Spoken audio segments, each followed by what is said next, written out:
بسم اللہ الرحمن الرحیم۔ السلام علیکم ورحمۃ اللہ وبرکاتہ۔ کل کی ویڈیو جس میں حضرت ابراہیم علیہ السلام کے اس واقعہ کا ذکر تھا کہ اللہ رب العزت سے ابراہیم علیہ السلام نے درخواست کی کہ یا اللہ مجھے دکھا دے کہ مردوں کو کیسے زندہ کیا جاتا ہے۔ پھر اللہ رب العزت نے 4 پرندے مختلف قسم کے ان کا حکم دیا کہ ان کو پالیں، اور پھر ان کو ذبح کر کے ان کو کوٹ کے ان کے سروں کو اپنے پاس محفوظ کریں اور مختلف جگہوں پر رکھیں، پہاڑوں کے 4 مختلف چوٹیوں پر، اور پھر ان کی طرف اشارہ کریں، وہ خود بخود اڑ کر آئے گی۔ آج ہم یہ جاننے کی کوشش کریں گے کہ اللہ رب العزت نے ان 4 پرندوں کے متعلق کیوں حکم دیا۔ کچھ اور بھی جانور تو ہو سکتے تھے، کسی جانور کو جو ہے اللہ رب العزت فرما دیتے ہیں، ان پرندوں سے کیا متعلق تھا اور اس میں کیا حکمت تھی۔ اس میں اس بات کی طرف اشارہ ہے کہ حیات ابدی، ہمیشہ کی زندگی سنوارنے کے لیے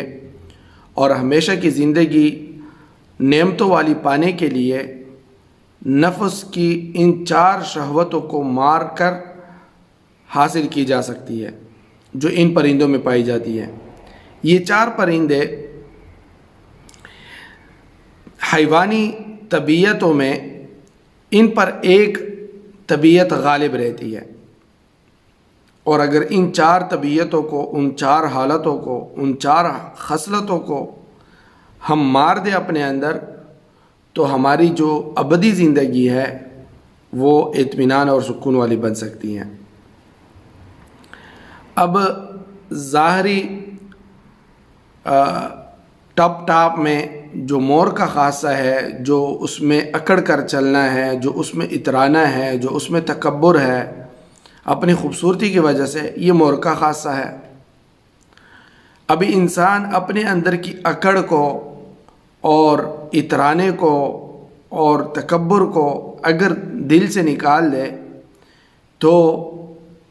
یہ اس کی اخروی زندگی بنانے کے لیے سب سے کرامت چیز ہے کہ تکبر اللہ تعالیٰ کا خاصہ ہے۔ انسان کو یہ زیب نہیں دیتا، انسان ایک نطفے سے پیدا کیا گیا ہے، اور اللہ رب العزت کبھی ارشاد وَلَا تَمْشِ فِي الْأَرْضِ مَرَحًا، زمین پر اکڑ کے نہ چلو۔ اور نیک لوگوں کا یہ خاصہ بیان کیا گیا ہے وَعِبَادُ الرَّحْمَنِ الَّذِينَ يَمْشُونَ فِي الْأَرْضِ هَوْنًا، کہ جب اللہ کے نیک بندے، رحمان کے بندے زمین میں چلتے ہیں تو عاجزی سے چلتے ہیں، نرمی سے چلتے ہیں۔ چلنا تو سب کا کہ ایک ہوتا ہے، لیکن اس کا انداز اور اکڑ جو ہے وہ مختلف ہوتا ہے۔ تو یہ ایک بات۔ دوسری بات، سہولت،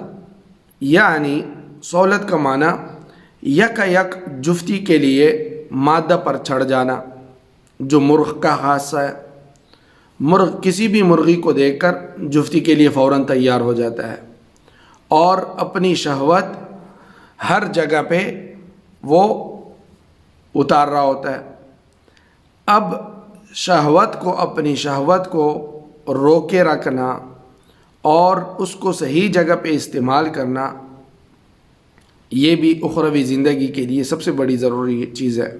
نبی کریم صلی اللہ علیہ وسلم کا بھی ارشاد ہے کہ جو مجھے 2 چیزوں کی ضمانت دے، زبان کی جو 2 لبوں کے درمیان ہے اور 2 رانوں کے درمیان ہے، یعنی اپنی شرمگاہ کی، تو اس کے لیے جنت کی ضمانت ہے، اور جنت کی زندگی ہمیشہ ہمیشہ کے لیے ہے۔ تو اپنے شہوت کو جائز جگہوں میں صرف کرنا اور حرام سے بچنا،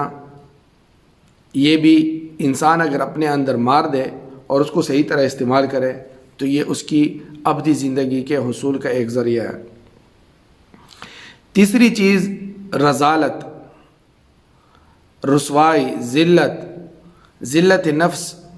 اور بعد عمل، لمبی جو ہے امیدیں رکھنا، جو کوے کا خاصہ ہے، وہ اگر دل سے نکال دے۔ کوّا جو ہے دوسرے کی چیزوں پہ فوراً جبڑتا ہے، خود تو ایسا شکار کرتا نہیں، بس دوسرے کے شکار پہ آ جاتا ہے اور اسی میں سے چرا کے کھاتا ہے۔ اور دوسرے کی چیزوں کو اٹھا جاتا ہے، لمبی لمبی امیدیں ہوتی ہیں اور کرتا خود کچھ نہیں، لمبی امیدوں سے بھی کچھ نہیں ہوتا۔ اسی وجہ سے نبی کریم صلی اللہ علیہ وسلم کا ارشاد ہے الکیس من دان نفسہ وعمل لما بعد الموت، کہ عقل مند انسان وہ ہے جو مرنے کے بعد کی زندگی کے لیے جو ہے کچھ کرے، اور والعاجز من اتبع نفسہ هواها وتمنى علی اللہ، اور عاجز بندہ وہ ہے جو لمبی امیدیں رکھے اور اللہ تعالیٰ سے اور اپنی خواہشات کے پیچھے لگے رہے، اپنی خواہشات کی تکمیل کرتے رہے اور امیدیں اللہ تعالیٰ سے باندھے۔ یہ کوے کا خاصہ ہے۔ تو لمبی امیدیں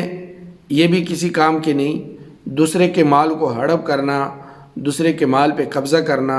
چوری چھپا کے زبردستی چھیننا، اور یہ کوے کا خاصہ ہے۔ اس کو بھی اپنے اندر مار دے کہ لالچ، طمع، حرص یہ دل سے نکال لے، لمبی امیدیں چھوڑ دیں، اور اونچا بیٹھنا اور خواہشات کی تکمیل میں تیزی کرنا جو کبوتر کا خاصہ ہے، یہ بھی جلد بازی، یہ بھی انسان کو مار دیتی ہے۔ بلکہ انسان کو جلد بازی کو مار دینا چاہیے کہ جلد بازی سے نکلے، کہ جلد بازی میں سارے کیے ہوئے کام شیطان کے ہوتے ہیں اور اس میں کوئی فائدہ نہیں ہوتا۔ اونچا بیٹھنا، کبوتر اونچی جگہ پہ بیٹھتا ہے اور ہر کام میں جلدی کرتا ہے، تو جلد بازی سے بھی بچیں، اور اونچے بیٹھنے سے بھی کہ اپنے آپ کو اونچا بتائیں کہ میں تو بہت ہی اعلیٰ مقام کا حامل ہوں اور مستحق ہوں، اس خاصیت کو بھی، اس خصلت کو بھی اپنے اندر مار دیں۔ اس طرح اس واقعہ میں پرندوں کو اختیار کرنے کی یہ وجہ ہے کہ یہ تمام حیوانوں میں انسان سے زیادہ قریب ہے،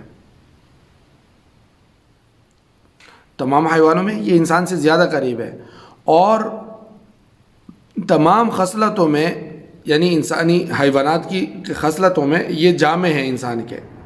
یعنی جو خصلتیں ان میں پائی جاتی ہے یہ انسان میں بھی پائی جاتی ہے۔ تو اللہ تعالیٰ نے اپنی قدرت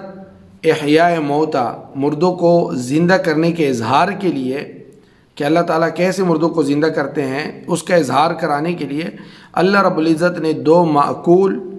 یعنی جن کو کھایا جاتا ہے، دو ایسے پرندے، اور دو غیر معقول یعنی جن کو نہیں کھایا جاتا ایسے پرندے، یا یوں سمجھے کہ دو محبوب یعنی جیسے کہ مرغ اور کبوتر ہے، اور دو نفرت انگیز جیسے مور سے تو کوئی نفرت نہیں کرتا، لیکن مور دوسروں سے نفرت کرتا ہے اپنی تکبر کی وجہ سے۔ مور اور کوا نفرت انگیز، کوے سے لوگ نفرت کرتے ہیں، اور اسی طرح یا یوں سمجھے کہ دو سریع الطیران یعنی تیزی سے اڑنے والے، تیز رفتار، جیسے جو ہے کوا اور کبوتر ہے، اور دو بطیء الطیران جو معمولی رفتار سے اڑتے ہیں جیسے مور ہے اور مرغی ہے۔ تو اسی طرح ایسے پرندے جن میں نر و مادہ کی تمیز ممکن ہو، یا یوں سمجھے کہ جیسے جس میں نر و مادہ کی تمیز ممکن ہو جیسے مرغ اور مور، اس کو آدمی آسانی سے پہچان لیتا ہے کہ یہ نر ہے یا مادہ ہے، یا ایسے پرندوں کو جن میں نر و مادہ کی تمیز صرف ماہر آدمی ہی کر سکے، جیسے کبوتر، یا ممکن ہی نہ ہو جیسے کہ کوا کہ یہ نر ہے یا مادہ ہے۔ تو انسان اگر اپنے اندر کی یہ خصلتیں مار دے تو یہ اس کے حصول ابدی، حیات ابدی کے حصول کا ذریعہ بھی ہے اور طریقہ بھی ہے اور راستہ بھی ہے۔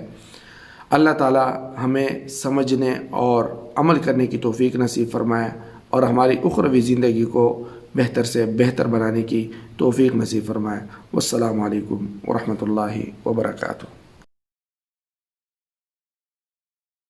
دوستو، صادق ٹی وی کو سبسکرائب کرنا مت بھولیے، ویڈیو کو لائک کریں، شیئر کریں، اور کمنٹ سیکشن میں اپنے رائے کا اظہار